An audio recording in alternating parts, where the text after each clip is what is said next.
love. Now, I know many of you saying, what do you mean by love? Because people have so many different understandings of love. What I am talking about is not the powerless, the weak, and the anemic love. No, no, no. I'm talking about be love and implement the demands of justice. Be love and use your power to correct everything that stands against love. The urgency of now is to dig in and create the beloved community by rising up to be love. Let's go forward in this moment and bridge the divides. Let's go forward to create the beloved community. Let's go forward and rise up to be love.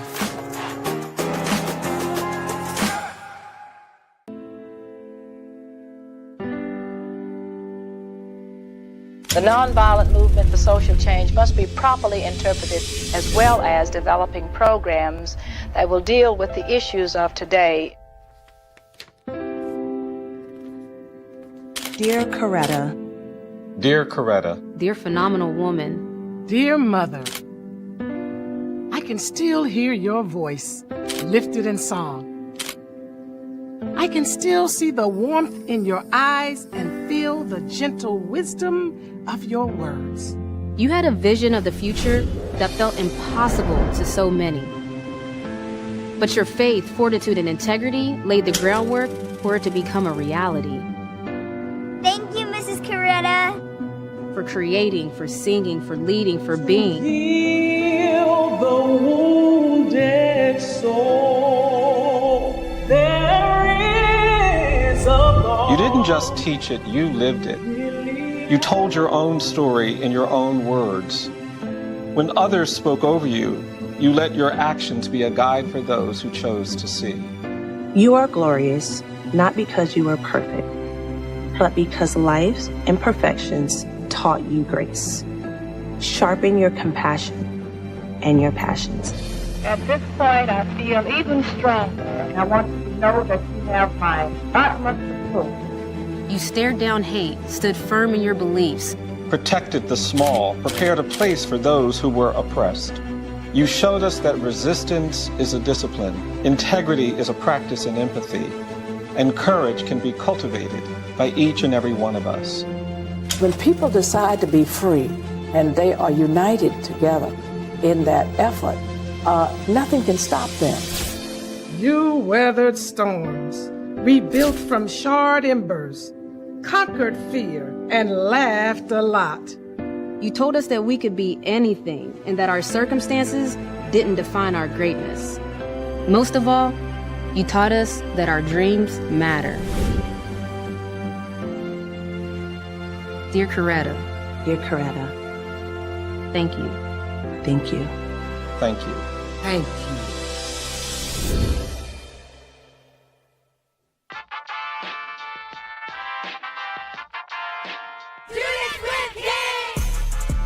Students with King serves as the King Center's flagship engagement platform for elementary, middle, and high school students, highlighting the legacies of Dr. Martin Luther King Jr., Mrs. Coretta Scott King, and the impact of the 20th century American Civil Rights Movement. Our dynamic and interactive programming has reached over 1 million students worldwide. Our core learning programs introduce students to the philosophy of Kingian nonviolence, coined Nonviolence 365, and provide important lessons about how they can apply nonviolence in their immediate environment. Whether you're an educator who is looking for ways to bring the King legacy into your classroom, a student who wants to learn more about this powerful moral movement, or a parent who wants to get your child involved in character building and literacy development activities, Students with King is your one-stop shop for unique lesson plans, teaching resources, educational field trips, and other opportunities to engage with the history of the American Civil Rights Movement and its powerful leaders. We look forward to engaging with you and your students. Together we can build the next generation of compassionate, courageous, and conscientious leaders.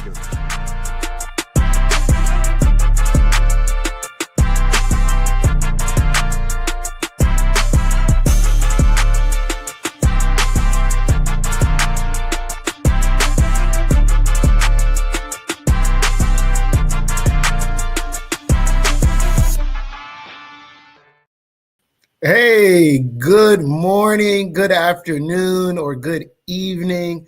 I'm excited to be here today. I'm excited to welcome you all to another session of our interactive civil rights talk. And we got a great conversation here with Captain Charles Alphin coming to you.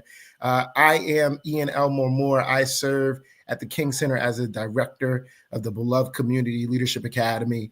So if you have young people ages 13 to 18, if they're interested to dive a little bit deeper in NV365, which is the philosophy and methodology of Dr. Martin Luther King Jr., please visit our website and learn more about that terrific program. But we're here today to talk about this interactive civil rights talk. So I want to know where you all are coming from. So you are tuning in live. If you're on YouTube, Facebook, Instagram, go ahead and write into the chat or your comment box. Tell me where you're coming from, what school, what city, what state, maybe what country. All right, thank you. From Maryland, chiming in. Thank you, Miss Houston. Yeah, go ahead and write where you're coming in. All right, New York, Troy, New York. All right. Yes, one of 4 remaining historically Black boarding schools. Oh, that's excellent. I know there's one in Texas as well. Yeah, Scholars Academy. Okay, Miss Park. Hey, how you doing? How y'all doing? In the United States, absolutely. Keep them coming. Keep them coming. Minnesota. All right. Hey, thank you. All right, Spelman College. We love Spelman College. I'm actually a graduate of Morehouse College. So yes, AUC love. Yes. A couple of things today that we're going to go over. Number one, it's really important that we collect data. We have a survey that we're looking for everybody to complete after the event, but please go ahead and scan it right now with your cell phone or tablet so you can have it programmed. You can have it up after this program. Please take our survey. It helps us evaluate our programmatic goals, make sure we're doing everything to T. And if we need to make changes or adjustments, we can do that. So you're seeing it right now. Please be sure to scan it with your cell phone or tablet device. And thank you again for tuning in, and thank you for completing our survey. Where else is everybody coming from? Where are you guys coming from? Is anybody from New Jersey? Anybody from Atlanta? All right, St. Louis. All right. Is anybody coming from out of the United States? Right? Anybody coming from another country, in another continent? All right. Denmark. Is that Denmark? All right. Hey, I appreciate that. We love it. Keep it coming. I saw CAU was in the comments as well in the chat. Yeah, we love it. AUC love. I see you. I got a great honor of welcoming our guest for this evening. It's Captain Charles Alphin. But I don't want to say too much. I'm going to let a video kind of highlight and introduce him properly. And then when we come back, we'll get right into the questions. But make sure you use the comment box if you have questions that you would like to ask this icon in the civil rights movement. Please use your comments, write your questions in, and I'll make sure I ask them as well. Without any further ado, let's learn a little bit more about our special guest, Captain Charles Alphin. Welcome to our Students with King Nonviolence Spotlight Series. Today we are going to tell you about an amazing civil rights leader who helped change the world. When you hear his awesome story, it will hopefully spark something in you to make a difference and make your community better for everybody. Our spotlight person is Mr. Charles L. Alphin Sr. He served as a police officer for over 26 years in the St. Louis City Police Department, St. Louis, Missouri. During his police career, he served as a patrol officer, detective, juvenile officer, sergeant, platoon lieutenant, and captain. Serving in the rank of captain the last 10 years of his career, he was commander of homicide and rape and child abuse, and a district commander. And he retired as commander of vice narcotics. In 1992, after retirement from the St. Louis City Police Department, and at the request of Mrs. Coretta Scott King, Captain Alphin and his wife moved to Atlanta to work at the Martin Luther King Jr. Center for Nonviolent Social Change. What an honor! Mrs. Coretta Scott King asked him to work with her. He worked as a trainer in Kingian nonviolence, and in 1994 was promoted to Director of Education and Training for the King Center. In 1996, he retired from the King Center. He has been privileged to train both nationally and internationally in Kingian nonviolence. He has trained law enforcement officers, at-risk and gang youth, educators, elementary, secondary, and college students, professors, community leaders, clergy, and correctional officers. He sure did, and if Mr. Alphin can do all of this, you can too. Presently, he serves as senior trainer for the King Center in Atlanta, Georgia. He also is a conference director and a member of the Global Nonviolence Conference Series.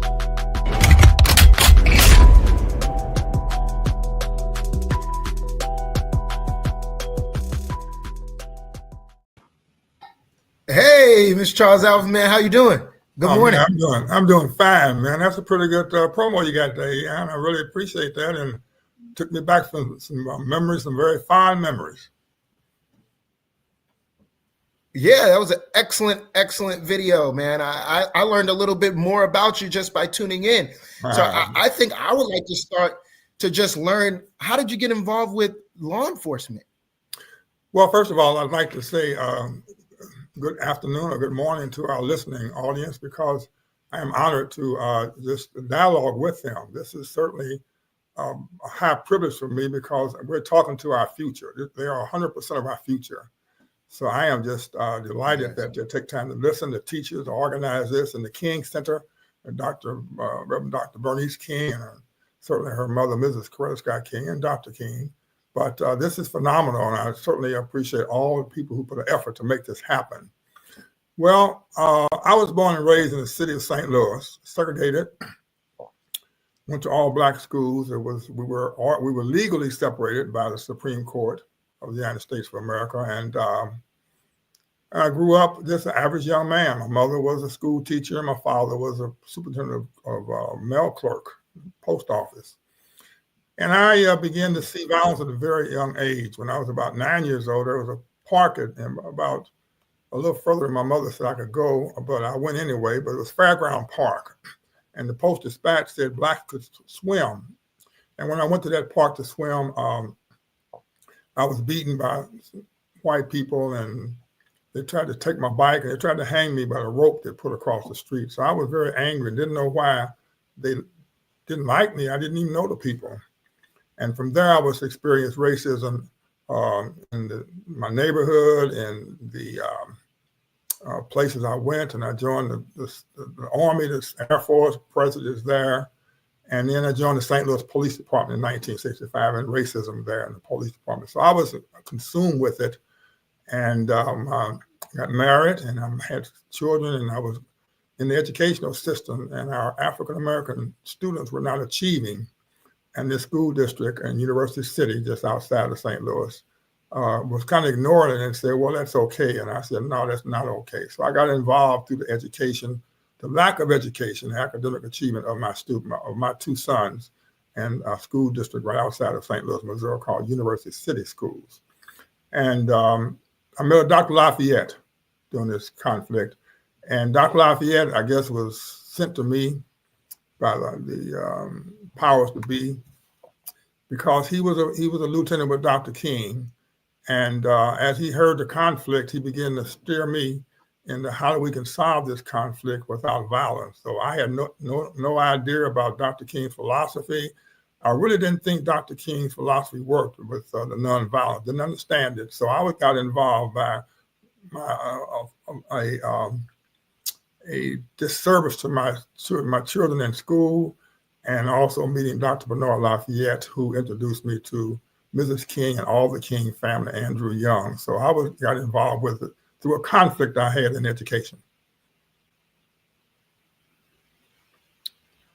Wow, that was a powerful story, though, in your childhood, man. That's very, traumatic experience. But I'm happy in terms of it led you to join the police force and get involved and get active in your community. Can you talk a little bit more about how did you get involved specifically with the King Center? Yeah, but let's talk a little bit first. I introduced the police department. In the police department, there was no police brutality. There was no juvenile detention. The power was in the police, and the politicians gave the police the power. So when I was coming up, we were abused by the police. They did things to me that were not legal and very barbaric, because and these were Black police officers, some Black. So police officers had the power. So I really didn't like police officers. So I think what happened, I began to think that, boy, if I ever had the power, I wouldn't treat people like this. And sometimes I was doing some things that I shouldn't have been doing, and a lot of things I regret. But they were very barbaric, but there was no recourse. You couldn't complain. If I went to the police department to complain in the district, I got beaten again. So the ultimate power was policing. And I met Mrs. King because Dr. Lafayette said we want to go on a freedom ride. In 1961 was the freedom ride, where people were testing the courts to see if you could, Black people could ride in a bus in the South, because what would happen, you would come from the North on a bus, and when you cross the Mason-Dixie line, that's midway in the United States, you had to get up out of your seat and go to the back. The Supreme Court said that's illegal, but the people in the South were not adhering to it. They said, the heck with the Supreme Court. And then the Freedom Rise of 1961 was testing the Supreme Court ruling that Blacks could ride in a desegregated bus in the South. And in 1981, 20 years after the Freedom Ride, Dr. Lafayette said, come on, Charles, let's go and see where Blacks have progressed or regressed. So we took a bus out of St. Louis, I'm talking about a plane, and we flew down to New Orleans. And in New Orleans, we were orientated there by Honorable Andy Young. I met Bevel and Diane Nash and John Lewis and Reverend C.T. Vivian, all the people that worked with Dr. King. And I was fascinated. So we got on the bus and spent 9 days. And on that bus ride coming back up to Montgomery, my roommate, we stayed at historical Black colleges. My roommate was Reverend C.T. Vivian and John Lewis. And I would say, you all did all this in the South, and you all didn't whoop anybody, you all didn't beat anybody. I was fascinated that they changed it through what we call nonviolence. So I wanted to learn about this, because I was an angry African American in the United States of America. So I was very angry the way this country treated me, not only myself, but my father. And when we had the Pledge of Allegiance, I would not say with liberty and justice for all. I would just move my lips, because there's no way I could say that through my experience of coming up and how people have mistreated me, some whites.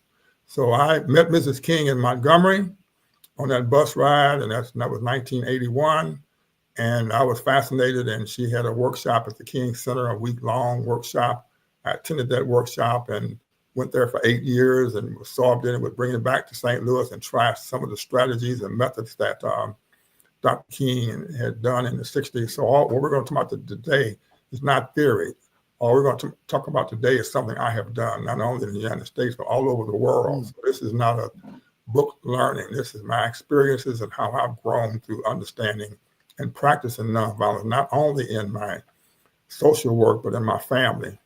And we'll talk about sometimes how violent we are to people we say we love. So that's a little snippet, postal stamp of what I've experienced. And hopefully we can have a dialogue, because I'll learn from the people we're talking to. I hope they get involved and ask me those tough questions. Yeah, so we're going to invite them right now to ask you those tough questions. They're going to, if you're able to, go ahead and type into your comment, whether YouTube, Facebook, or any platform that we are on. Redemption Christian Academy, students from Redemption Christian Academy are from the Congo. Wow. Dominican Republic and Nigeria. So in Ghana. I just left Accra, Paris, and Hong Kong. All right. Go ahead and write your comments. Puerto Rico's tuning in as well.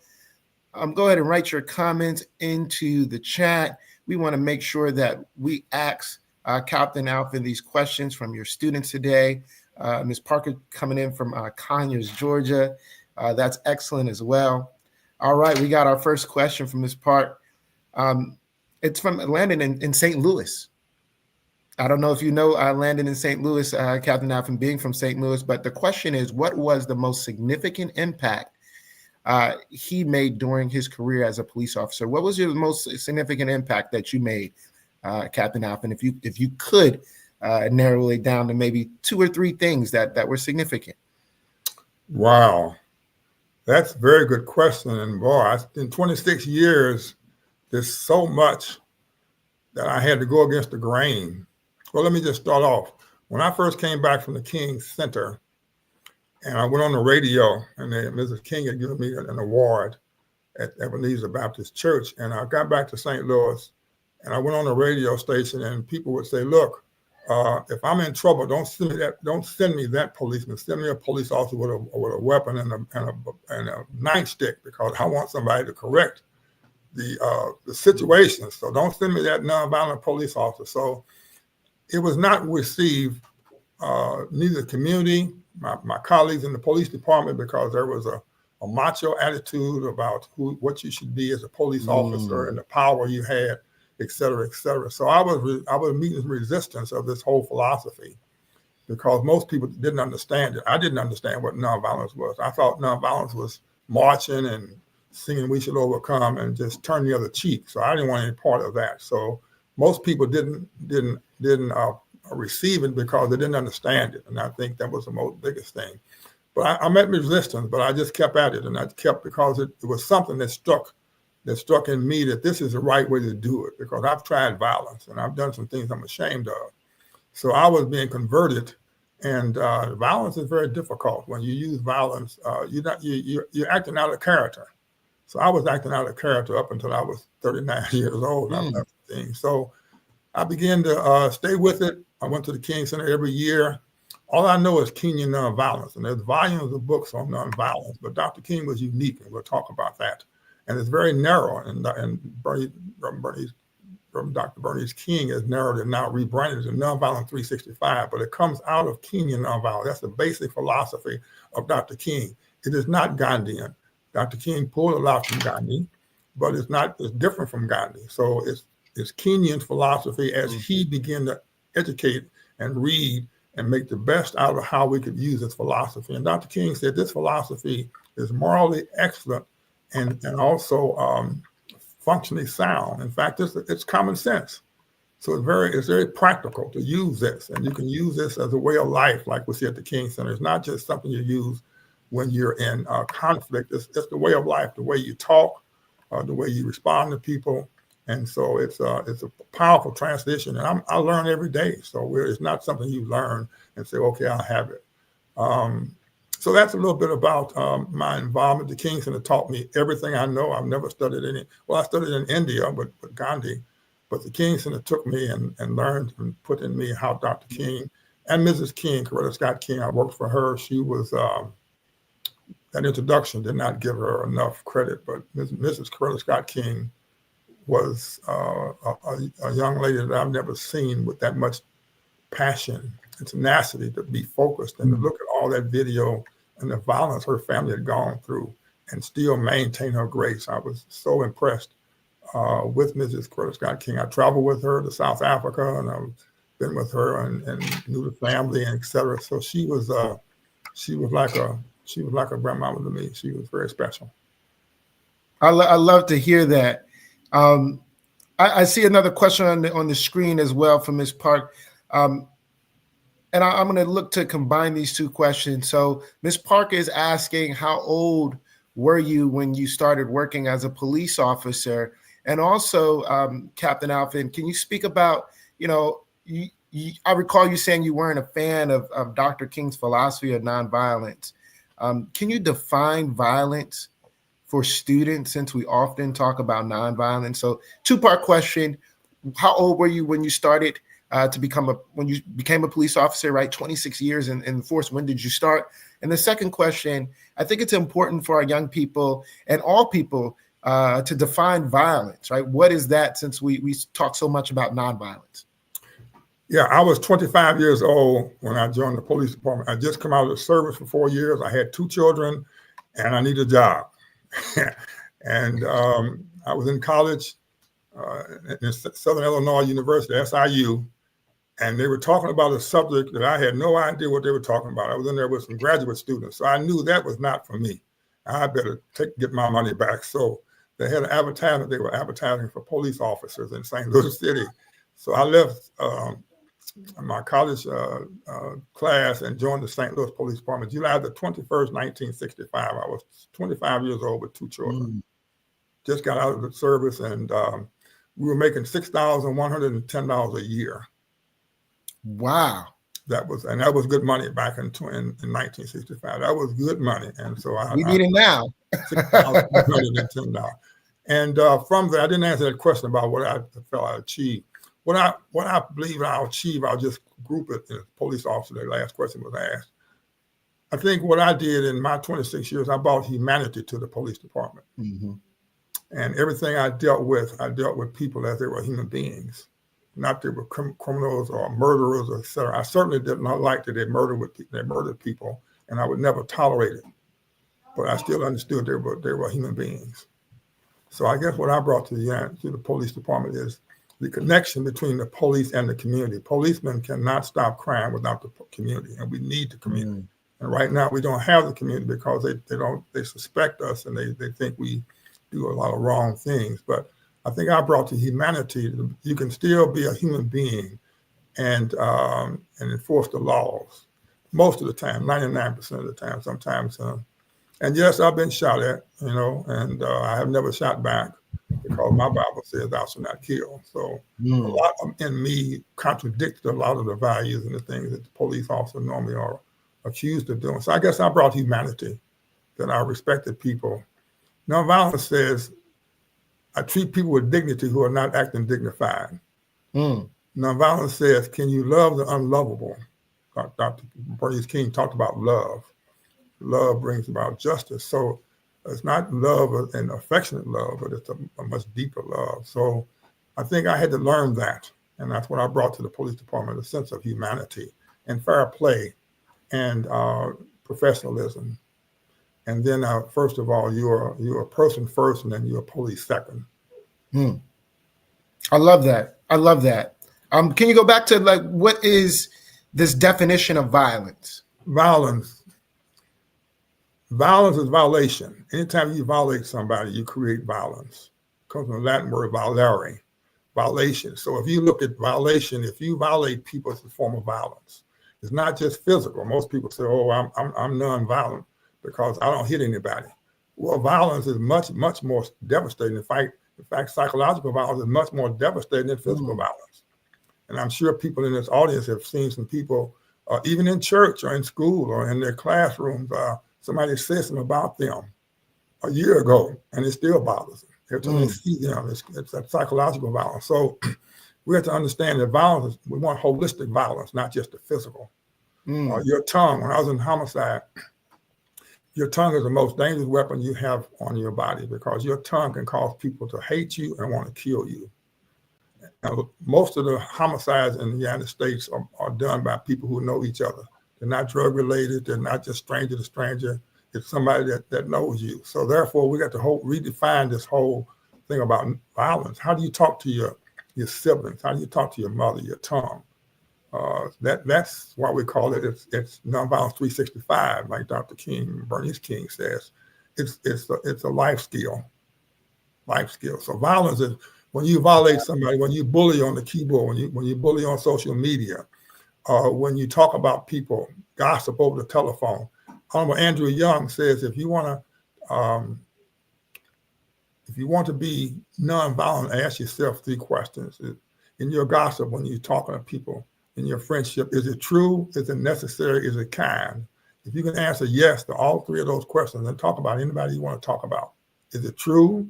Is it necessary? Is it kind? And that will put the guardrails on you and your tongue and your mouth, because we do a lot of violence to each other on that social media, bullying, etc., that people don't see as violence. That was a long response. That was not an answer, but I want to. No, I appreciate that. Violation, right? And psychologically, right? Like that can last longer sometimes than physical violence.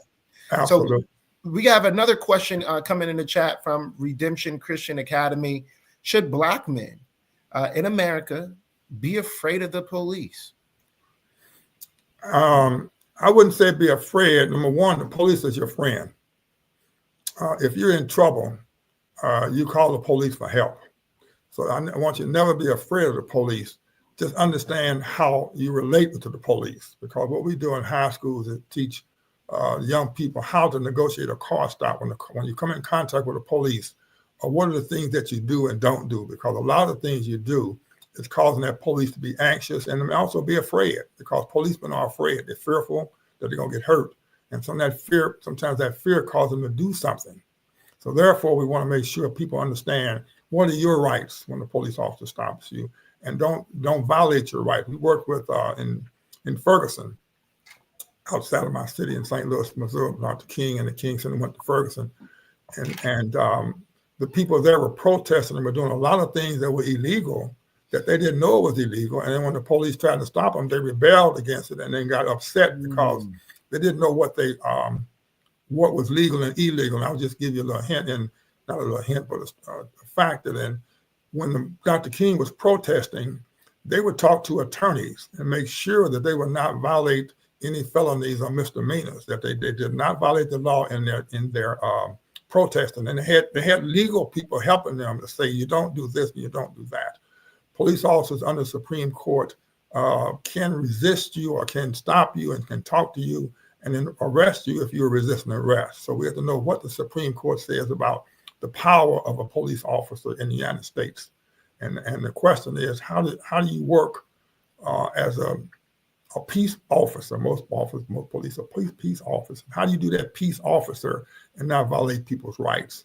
And then the people need to know what their restrictions are. So what we do is say, don't be afraid of the police, but just know what your rights are. And don't be so arrogant to tell the police, well, I know my rights and this is not TV.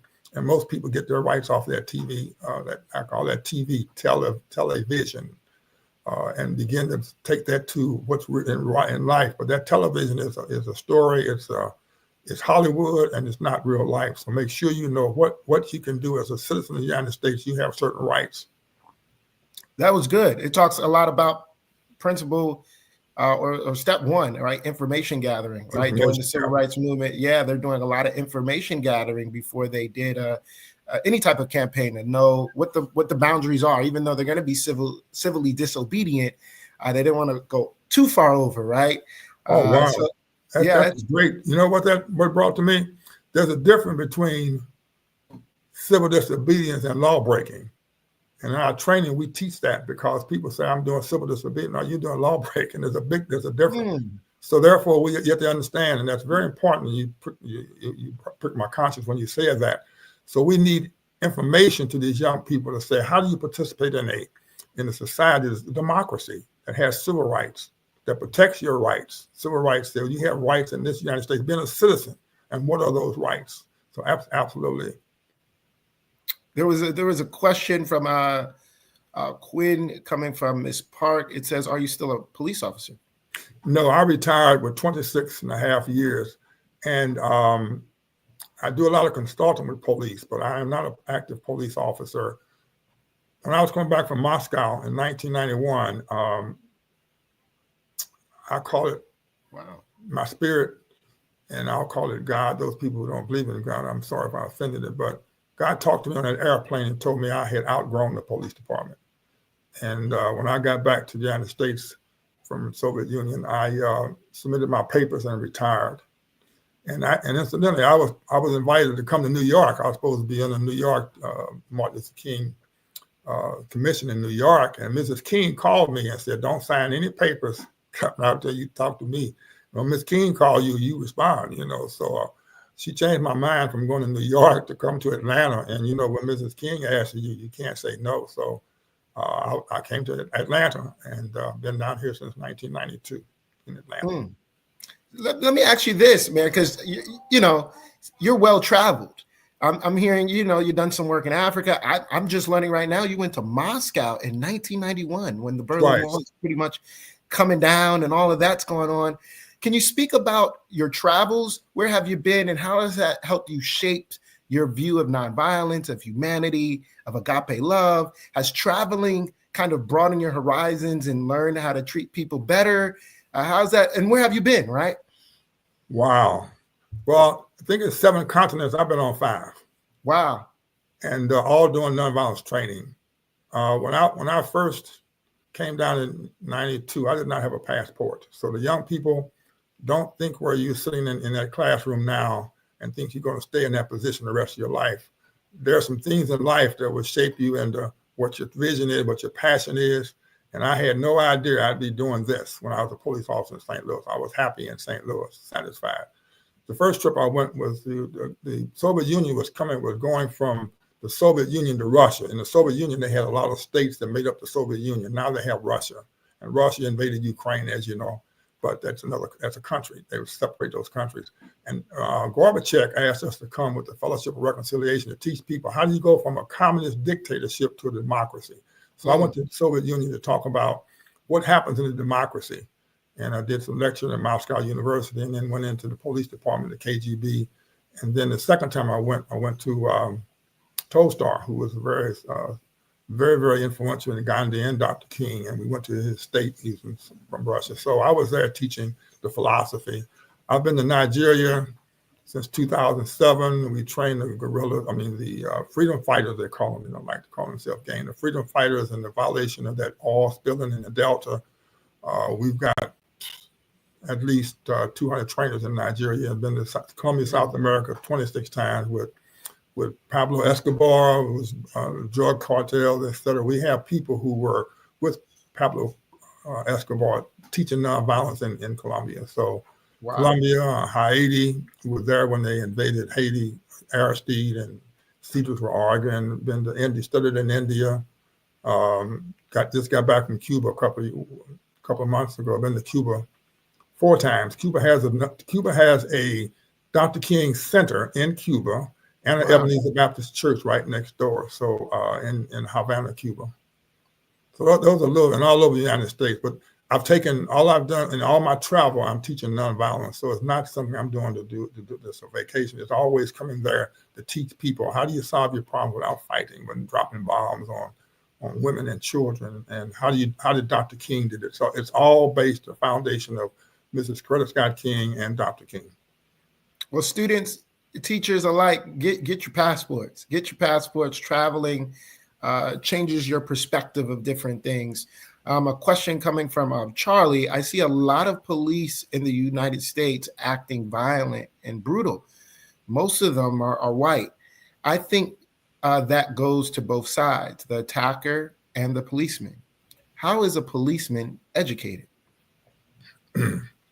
Well, we spend when we're taken off the street, we go through some psychology tests, we go through psychological tests, we go through some background tests to see that our background is clear, very extensive, and then we go into a police academy, and we stay in that academy in St. Louis for 4 months, and they teach us the federal, the city, the state, and the federal laws, because you have to know all 3 of those laws as a police officer. So you spend a lot of time in understanding the law, and you spend a lot of time, not a lot, but a little time in relationships and dealing with people. And I don't think we don't have enough of that, because a lot of our conflicts we have are because the people police don't know how to relate and how to talk. And in that academy, you go over everything you're going to be doing as a police officer. And then you get with a training officer, what they call a field training officer, for 1 year. And you ride with that person and begin to get the feel of it. And one of the problems is the police officers are training now, they only have 2 or 3 years on, because all the older officers are leaving. So you have a new recruit being trained by somebody that's been on less than 5 years.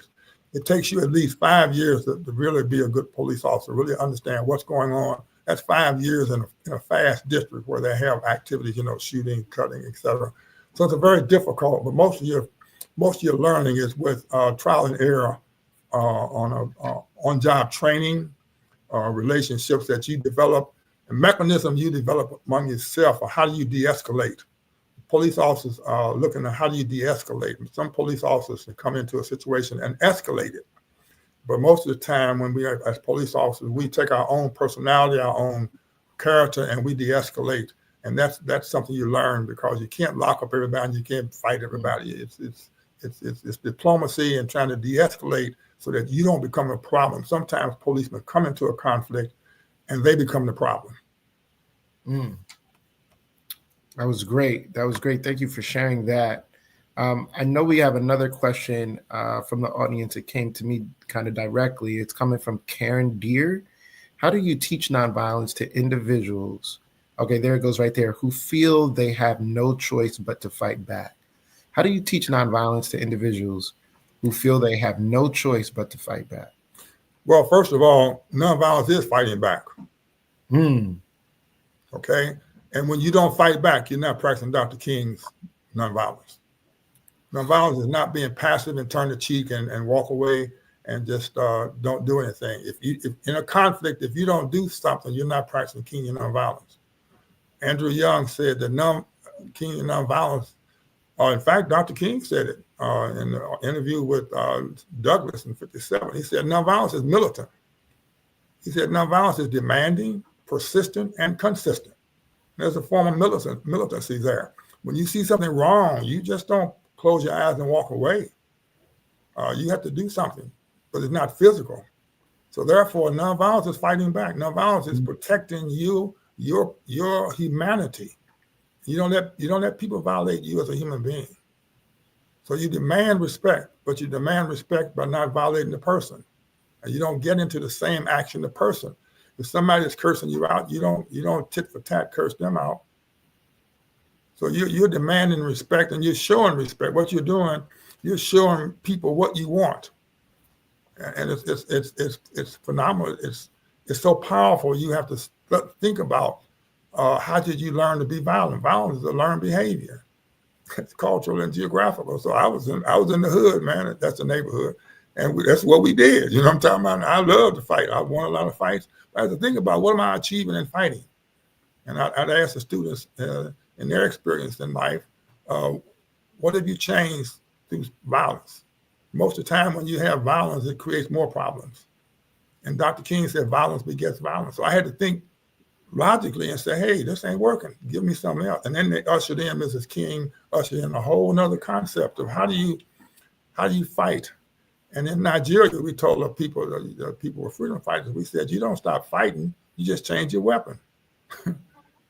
You don't stop fighting, and your weapon is your intelligence, your understanding. You, in a conflict, you have the problem. You have the power. So don't give your power up when you have a conflict. So therefore, we teach you how you can alternatives to violence. That's what it is. Nonviolence is alternatives to violence. And also, nonviolence is not spelled with a hyphen. It's a noun, never spelled with a hyphen, not Dr. King. Nonviolence is a cure to violence, not the opposite. Nonviolence cures violence. It's like polio cures, salt vaccine cures polio. Nonviolence is a cure. It's an antidote. It is not the opposite. And it doesn't mean do nothing. Nonviolence is aggressive. And it said that you're now in that conflict, you're now trying to help that person understand, number one, that you're a human being. And you're not trying to win over the person, you're trying to win the person over. And that's hard, that's difficult. But you have to be consistent. You have to know the 6 principles of Dr. King, the roadblock. I mean, those wards that Dr. King and Mrs. King developed, the 6 principles and the 6 steps, they're on the internet. We teach that. And then we do active experience, in a conflict. What could you do different? What could you have done different? You can always fight. What could you have done differently? And the students tell us. So you just practice it so it becomes second nature. And that's the training and education we do at the King Center. And I encourage everybody listening, certainly get into it and stay with the King Center Network and learn how we can, number one, create that beloved community that Mrs. King And Dr. King talked about the beloved community, said that in that community, in your school is a community, there's nobody that's violated. There's nobody that's oppressed, that everybody is reaching their full potential. When you don't let people reach their full potential, that's a form of violence. I love that. I love that. Anybody tuning in, students, teachers alike, I'm looking for maybe one last question from the audience. I have a question for you, Captain Alphin, but please go ahead and write your maybe final question in.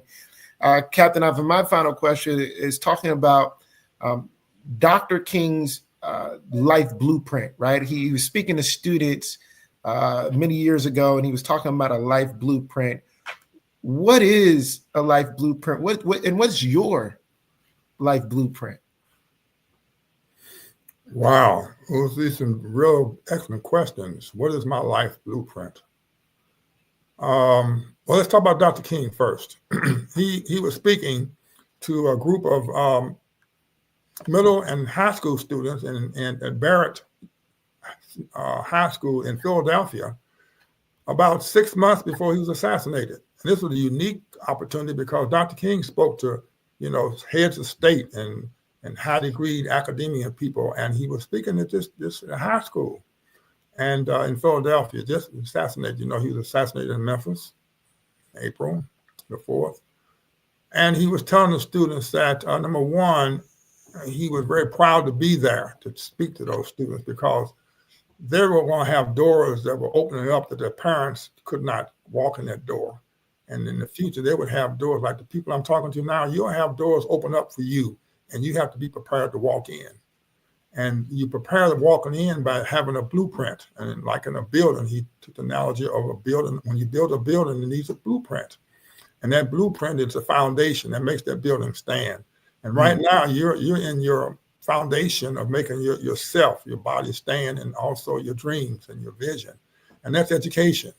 So you want to, first of all, get a good education because pretty soon you're going to be out there, you're going to be leaders, and you're going to be making decisions, and you have to have a foundation that's solid. And then he said you have to have some principles in your foundation. And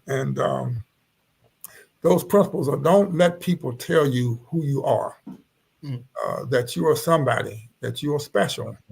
And that if you let people get inside your head and talk about who you are not, you'll be so confused that you probably just give up or just have not any confidence in yourself and not be the best. And Dr. King said, be the best whatever you are. So therefore, you have to get inside yourself and have a conversation with you about who are you and why are you here and what are you here to achieve? You're not here just to breathe in air and exhale air. You're here for a purpose. And once you find that purpose, don't let anybody take you away. When I was in South Africa, and I speak to the young people in South Africa, and I tell them, not only in South Africa, around the world, that if your dream doesn't scare you, it's too small. If your dream doesn't scare you, it's too small. Dream big. And don't let people tell you what you can do and what you can't do. Dr. King was just an ordinary person that did extraordinary things. And he developed himself. He spent 12 years studying. There's a Dr. King, and everybody I'm talking to that's listening to my voice, there's a Dr. King or Mrs. King within you. And you can do it. So therefore, don't sell yourself short.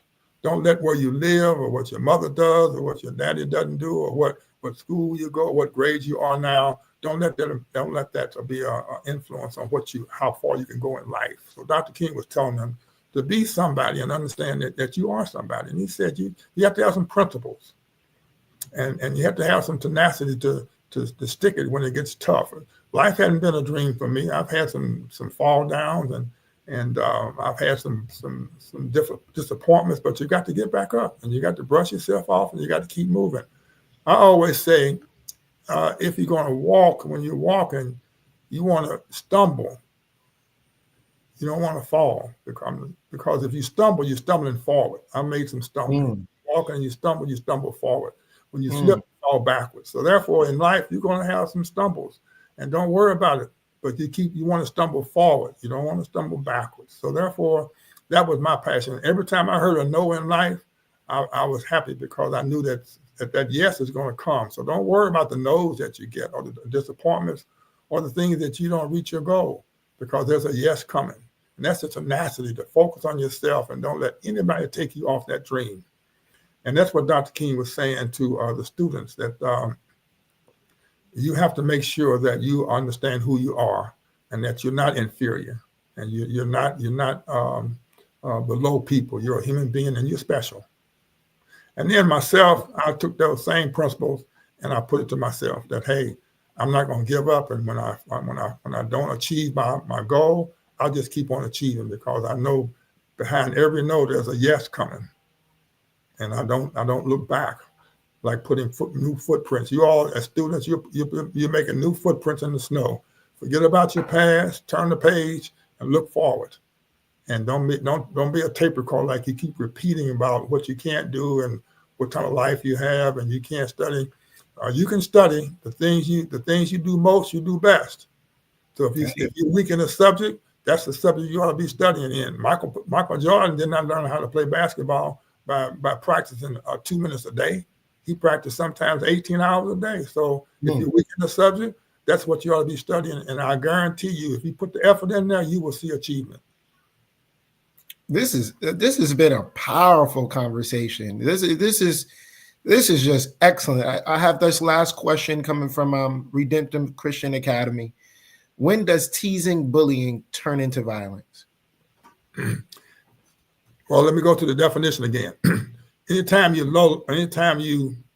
lower a person's humanity or violate that person, that's a form of violence. It's internal violence. You don't see any blood or cutting, but it's internal. So when you say that word bullying, or when you say it, when you degrade somebody, it happens for you immediately, because you psychologically, everybody needs to feel good about themselves and everybody wants to feel good about themselves. And when you take that need as a human being away from that person, that's violence. You won't see it, and they may not say something, but they're hurting inside, and it violates their nervous system. It makes them feel less than being a human being. So once you bully or once you degrade people, that's a violent act right there, because that person has received it. It may feel funny to you and you may laugh, but that person is hurting. And so nonviolence says, think other. Think other. Get away from yourself. So think other. So think how people would feel how would you feel if somebody told you that? You have to think other. And nonviolence is I have to keep other people in mind, because we're all tied together with a single bond of mutuality. And what affects one directly affects you indirectly. So therefore, I have to think other, because we're all part of this human race. And there's only one race, the human race. I love it. I love it. Man, you guys need to come back and watch the recording of this. I know I will. Captain Alpha, you've been dropping gems. Every single answer, every single response has a memorable quote or line that is helping the next generation, helping me, right, go forward. So I truly appreciate it. I think we have one more question. I know I said that last time, but it's just so great, right? I know we have one more question coming in from Ms. Jalen Parker from Spelman. She asks, what strategies do you believe are most effective today for empowering young Black leaders to continue the fight for justice? And also, how can students like her contribute to that movement? Oh, wow. That blessed my heart, because when you say, Spelman, I want to contribute, we need to open the doors, okay? And I will do it. I'm in Atlanta, so we're that close together. So I encourage you to stay with us. Make sure you stay with the producers of this, and I work with the King Center, the senior trainer, so we can get together. And we like to take this to Spelman, because the strategy in nonviolence is to educate the hearts of people. In your strategy, nonviolence will not work unless you get the sympathy of the majority of people of goodwill or their active participation. When Dr. King did this, we were only 12% Black. And half of the Blacks didn't follow Dr. King. They were with Malcolm X, because another half of Blacks were conservative. So Dr. King's issue, your issue has to be a people issue, not a race. when you take your issue, we teach you how to frame the issue and make it a people issue. You're talking to people's hearts, not the people where they live or what language they speak or what their daddy doesn't do, or PhD or no D. You're talking to a human being and you're educating that person's heart. That's why Dr. King said we're not going to fight back when the police violate us, because we're challenging the hearts of people. And that's why people came down to Selma and Birmingham.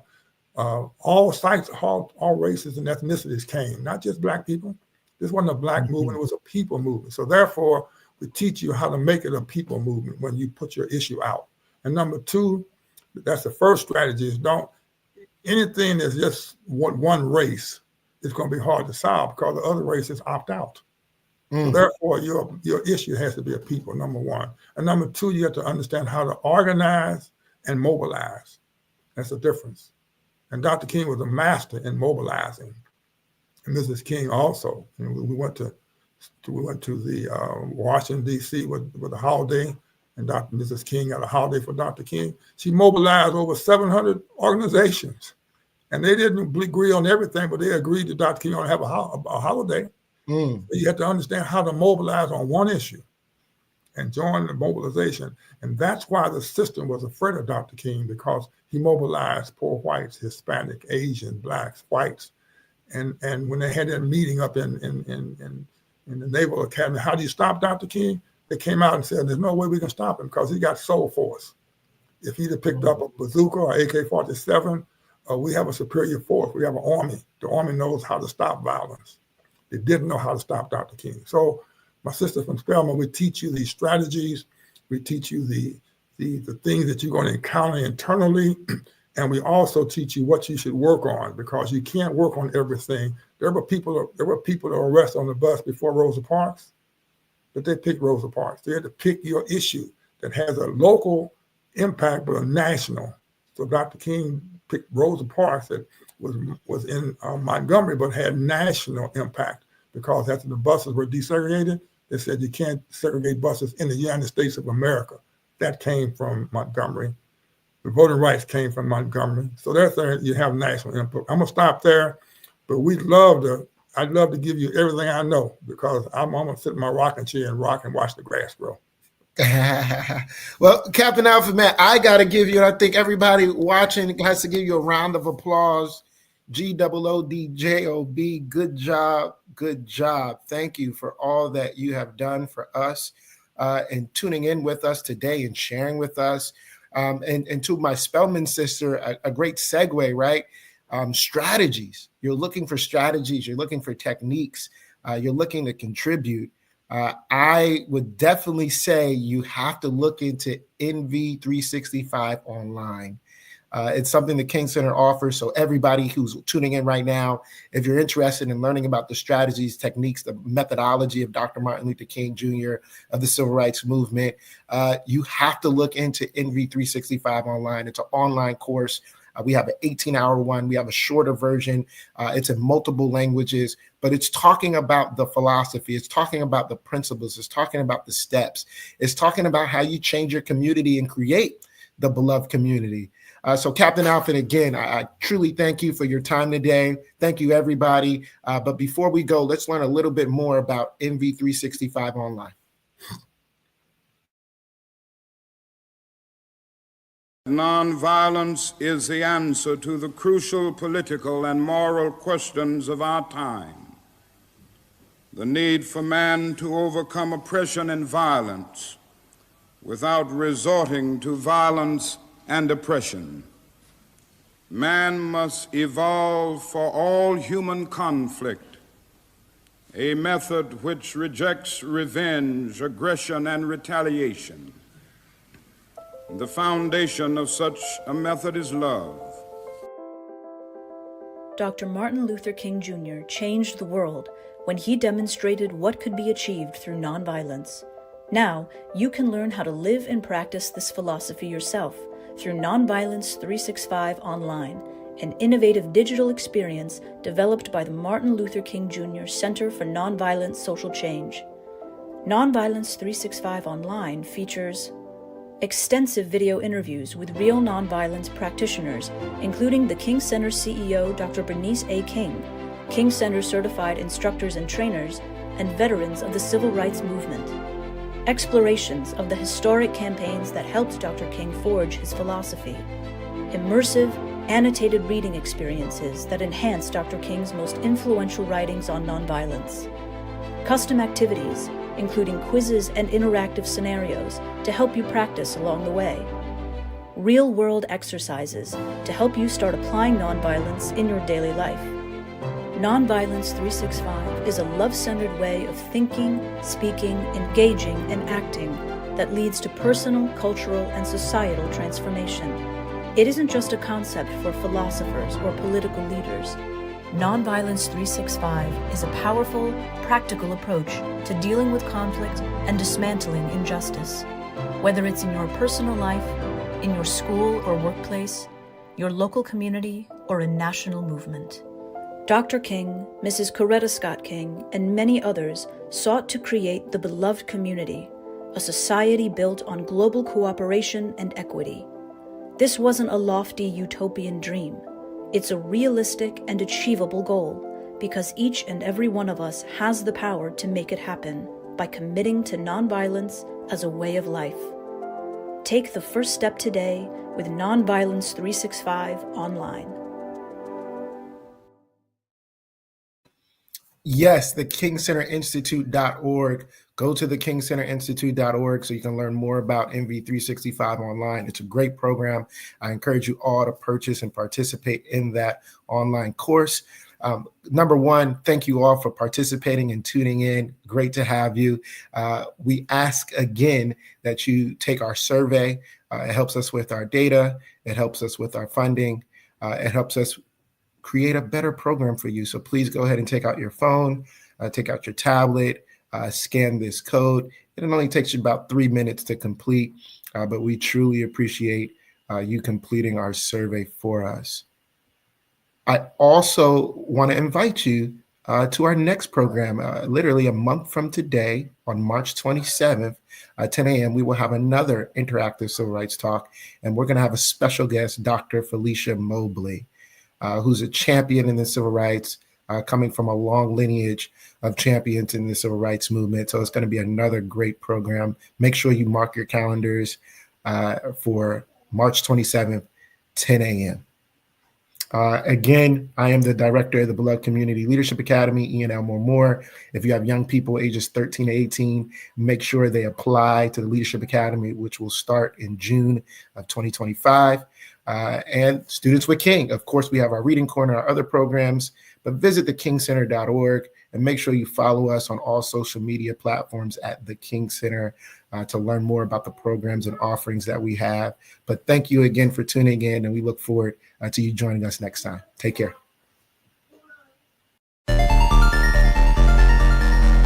Hi, I'm Dr. Bernice A. King. And I'm Dr. Kimberly P. Johnson. And we are the co-authors of It Starts With Me. Well, it starts with me. No, I think it really starts with me. No. Well, maybe it just starts with you. It starts with you. This is a book for children and the rest of the world about love. A powerful word that really can change and transform our world. Now, this girl here is Amora. So Amora is going to take us on a journey around the world with her friends, talking about how we can be loved. Thank you so much for reading this book. It Starts With Me. Dr. King's vision is coming to life, and you guys are going to carry that vision into the world. Have fun reading. We want our children and you parents to be loved in the way you speak, in the way you act, and in the way you think. That's what it starts with me about. It starts with me. I am the one who infects the world with love. It starts with me.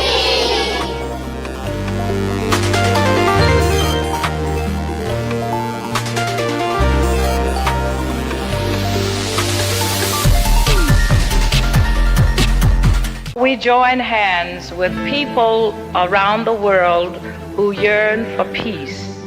We are tired of other people making decisions for us. We want to control what happens to us. We want to write our own history.